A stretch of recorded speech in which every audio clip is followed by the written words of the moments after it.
The truth about being a successful real estate agent isn't about having the luxurious houses or showing off on Instagram your luxurious cars Here in my garage, just bought this or showing a wad of cash.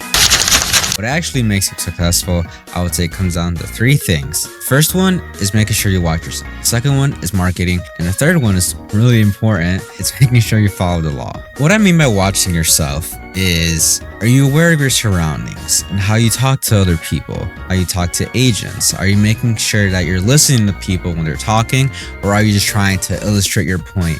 Like, I'll give an example. Let's say someone is like, hey, I want to write an offer on X house, and ask you what's your best advice, and you tell them, write escalation clause, write your appraisal clause, write this, and offer a price like this, and then you're explaining to the client why this deal is going to be the best deal, or why you have to write at the max amount. All of these things. Like, are you talking more than you're listening? Really big thing in real estate, and not just in real estate, in business and communication in general. How do you understand other people? Are you making assumptions about people, like the way they look, or by the way they talk, or the way they react to things? Like, let's say someone, like another agent or a client, talks to you more cordially or talks to you more colloquially. Like, are you gonna treat them differently in the sense of like giving them proper care and representation, and ultimately just understanding them? Or like, are you using your assumptions? Which a lot of agents that I've met use assumptions. They'll be like, oh, that person looks X, or that person talks like X, or I don't want to work with that person because they're just BSing, or all this other stuff. You know what I'm saying? Another thing I would say is, lastly, what do you think about yourself? Like, are you watching your ego? Do you think like you're the best agent in the world who can't do no mistakes? Do you take accountability for when you actually do something wrong? Are you trying to continuously improve the way you structure your business and talk to your clients and other agents? Do you get upset when clients change their timelines or decide not to work with you anymore? Or they have a life event where they lose their job or something? You get upset because you're gonna lose your commission. Like, are you someone who does that as an agent? If you do that, I would highly recommend you don't do that. You don't do that anymore, because ultimately these people are trusting you with their hard-earned money. Your job is simply to help them find the house they want, or help them sell the house they want, or the building, or any other property that they're trying to do. That's your job. Your job isn't to control or change their emotions or outlooks. Like, that's not your job. Lesson number 2, I would say, is marketing. And what I mean is, are you on social media? Are you doing daily prospecting? Are you spending at least 10% of your day talking to current clients, past clients, and potential future clients? Are you getting flyers and putting them around the city you live in? Are you making ads? What's your marketing budget? Like, if you're expecting to make $100,000, like let's say January, start trying to make 100,000. You're only spending like nothing or $500 on ads total in a year. What makes you really think you're gonna make $100,000 as an agent? And like any business, you need to spend money to make money. So if you're limiting your budget by highly constrained and your expectations are really high, you're setting yourself up for failure. Like, you're not gonna reach the amount you want to get. Like, you can't get 100,000 spending, like, even investing 1,000, like you have to spend a lot more. Like, if you have a team of people who do video for you, editing, graphics, flyers, spending money on mailers, spending money on running ads, spending money on phone services, things like this, or like any other business, you have to spend money to make money. Are you getting your name out there as well, or are you just expecting people to know who you are? Because again, that would be ego.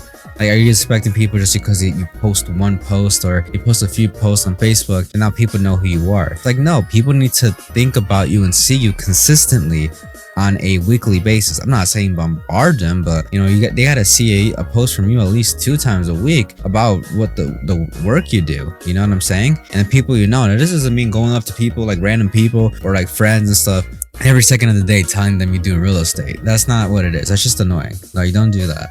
This is you making sure that when the opportunity is adequate, you are properly showing yourself off, and that you're a real estate agent, and again, that you're marketing yourself properly. The third lesson, and I would say it's a really important one, which I've run into issues with myself being a real estate agent, is, are you following the law? Are you making sure as an agent that you have the proper understanding of fiduciary duties, that you're actually orchestrating them out?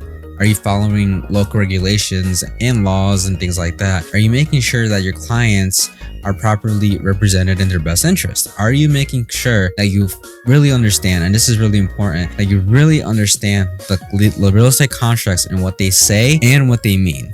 because many times I've run into situations with agents or even myself in the past where I didn't fully understand what certain verbatim meant on a contract. And as an agent, you're required to understand and know that.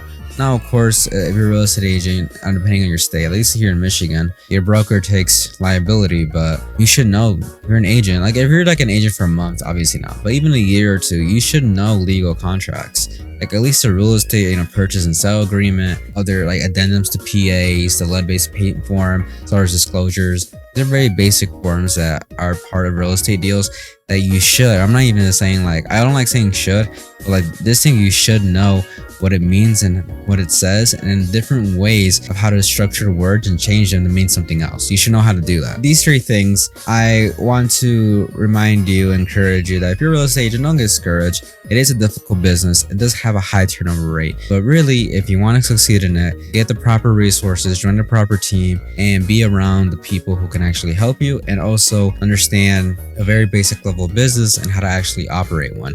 Don't think that because you look a certain way or you act a certain way that people are just going to come flocking to you.